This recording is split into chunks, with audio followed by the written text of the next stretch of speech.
Hi, Wendy. Thanks very much for taking this time to talk to us. You joined Dentsu last year. What changes have you implemented since your arrival, and how do you expect them to benefit the business? Well, thank you, Fiona. Yes, I've been here about 5 months now, coming up on 5 months in a couple of days. It's been a very busy 5 months, but a very productive 5 months. Starting right off the bat in September, we had a leadership team meeting and began to lay the groundwork of the vision of exactly what Dentsu International needed to live into. As I say the words Dentsu International, one of the next things we did was clarify the name and really connect ourselves directly with Dentsu as the brand that we will use globally around the world, moving away from the use of Aegis being a media brand, and it was anchoring us to a particular part of our portfolio, but certainly not indicative of an integrated communications company. From there, we aligned that we needed to get more optimized, more efficient, more simple in the way that we were bringing our services to market. So we announced that we would go on a 2-year journey of optimizing our 160 different agency brands around the world to just 6 global leadership brands. And again, we'll do that thoughtfully over a 2-year period, and it will be driven at the market level because not every agency brand is in every market. So those decisions need to be made by those who are leading the markets.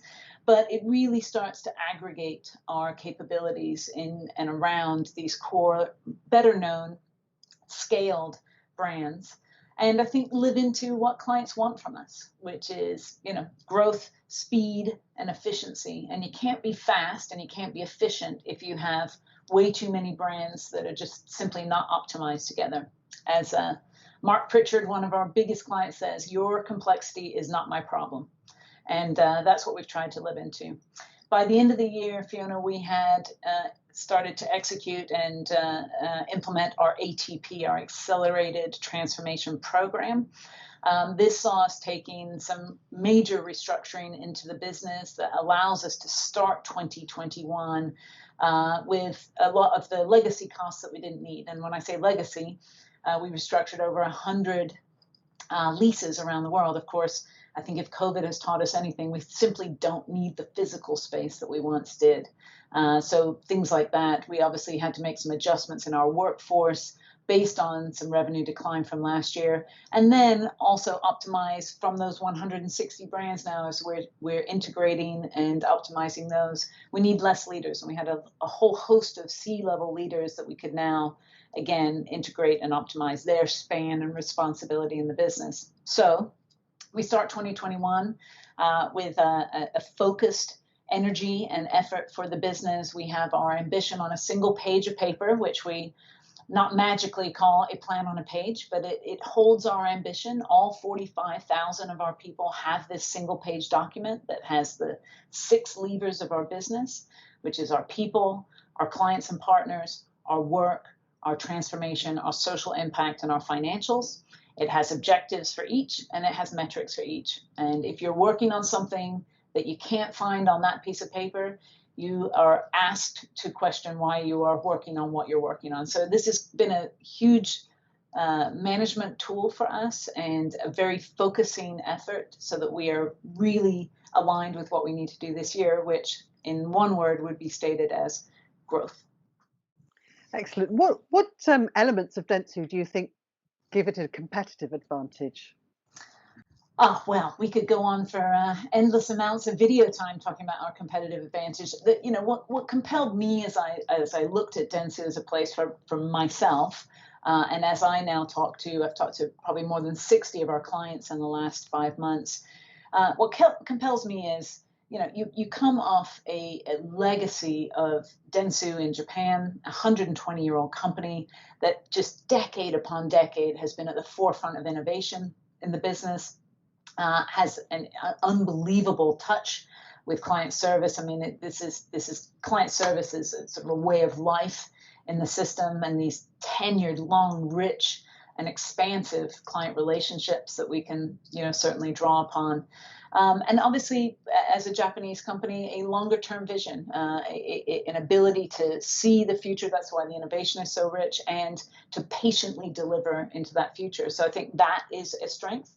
Then you've got I suppose we're the young upstart in some sense of the word. If you think about the acquisition of Aegis happening in just 2013, so just 8 years ago, when I think Dentsu International, as we know it now, would really have started to come in formation, followed by the Merkle acquisition in 2016. And you start to see the definition of this business and dozens of acquisitions since, as we just referenced. But we're still a relatively young compared to our parents. So when I put those two pieces together, I quite love it, because I think you've got the innovation and the inspiration of and the progressive nature of all the capabilities we've aggregated on the international side, and yet you've got the wisdom and the legacy and the know-how in Japan. And so when you put those two things together, I mean, I think we are really well positioned to now take the capabilities that our clients want more than anything, consumer focus and understanding around identity and intelligence and know-how, fueling our business that allows us to do real-time agile decisioning and investment decisions. And then, of course, the creativity and content to deliver and engage those consumers for an ongoing connected relationship with brands and companies. So we have the capabilities, we have the backing of a wise and innovative parent, and we have the people that are really ready to go. And then I'd probably finally pair that with the fact that we have 89 of the top 100 clients around the world are already on our roster. So our job to do is so clear. We already have relationships with the biggest clients around the world. Let's go in and expand those capabilities with relationships with what those clients are looking for. And how do you expect Dentsu International to collaborate with the group in Japan? I expect us to collaborate across a myriad of opportunities. I think there's some obvious ones. Obviously, we can share tech stack and technology. We can share vertical knowledge and understanding across key verticals. So you think about finance or health or automotive that are very prevalent in both portfolios. We have some exchange of talent, and we do secondments across the business to leverage and take advantage of capability. So the opportunities go on and on. Just this morning, I was in a review on our innovation fund. And this is a fund that we look at innovation and making collective seed investments across innovative capabilities, but we're doing it together as a single Dentsu Group. What you want to do is take out redundancy and duplication and make sure you're focused and that the benefit of those investments obviously can read out to both sides of the business. Data is increasingly important in the marketing industry. How do you use data within Dentsu, and what more can you do with it? Well, I think just about every conversation I have with clients, well, always 100% of them include data. It's just whether it's the first part of our conversation or comes later in our conversation. Data is going to be the fuel of marketing in general. And in a world that is, going to be considered of the absence of a third-party cookie, the real conversation now is around first-party data aggregation for clients and how you can use that first-party data to inform better marketing decisions and obviously better marketing outcomes. We're just, thankfully so well positioned with Merkle's, deep capabilities in this sense, deep experience, a significant bench of talent who have been doing this for years. Obviously, we had a head start vis-a-vis our competitors by making the acquisition of Merkle in 2016. So we're now into our 5th year of integrating and working with Merkle as a collective company and network. And, I think it'd be hard to overstate the advantage we think that gives us and, the advantage our clients feel from having those capabilities. How do ESG concerns influence the way you do business?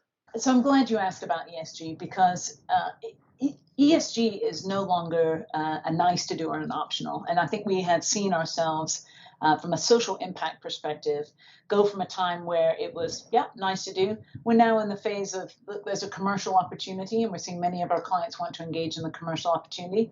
I think we're rapidly moving to now it's required. It's going to be required that the companies and brands, including ourselves, earn their social license to operate. And then over time, that's going to give way to regenerative business. I mean, the expectation is that business will regenerate the resources around the world. And so, we can see the spectrum of where ESG goes.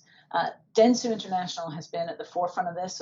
According to CDP, which is the third-party environmental ratings, we were the only holding company to receive an A. We received an A minus, so got work to do. But this really builds on something that, again, from a commitment over time, Dentsu International has been, very much living into its responsibility. We announced that we are on 100% renewable energy around the world last year, living into our RE100 commitment, along with many of our biggest clients.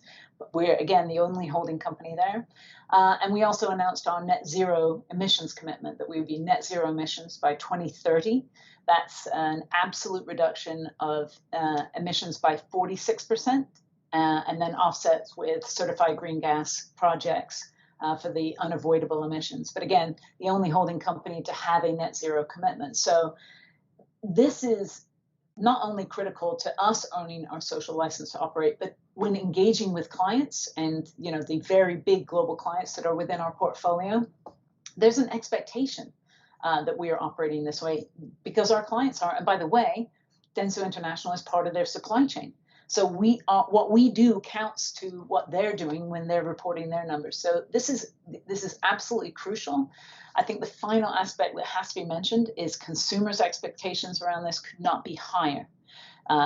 Especially when you get into Gen Z and the younger generations who have they expect transparency, they expect action. They won't fall for one-off stunts and cheap narrative. And this is where we're very much in counseling with our clients and for their brands to say, this is moving from parallel agendas of growth and good to a completely integrated agenda of growth from good. And we are on that and to from journey with our clients. And this is absolutely going to be the future of expectations and the future of marketing that is already begun. Finally, what is your longer term vision for what Dentsu International can achieve? Well, again, we could do a whole separate chapter. We're going to have to do installments of our video here on my longer term vision for what it's not necessarily what we can achieve. I think it's what we must achieve. We take very seriously that we're publicly held, that we have share owners who have expectations of our performance, and we've got to live into the vision that's been created by acquiring these capabilities, by knowing that the future is going to be around integrated solutions fueled by deep human understanding, which is the data. That's shifted lately from third party, or shifting from sort of third party to first party, but we have agilely made that transition and are already counseling our clients accordingly. Data and understanding of humans is going to inform every aspect of marketing. And I think we have to reflect and recognize that today's performance marketers are tomorrow's CMOs. And so for a service company in the integrated communications business, we are completely locked in with those performance marketers today, and they are tomorrow's leaders. And I think performance marketing fueled by human understanding with agility and efficiency at the core is going to be how companies and brands yield growth. And we are right in the mix of delivering on exactly what they are looking for. That's super. Thank you very much for your time, Wendy. Really appreciate that. Thank you.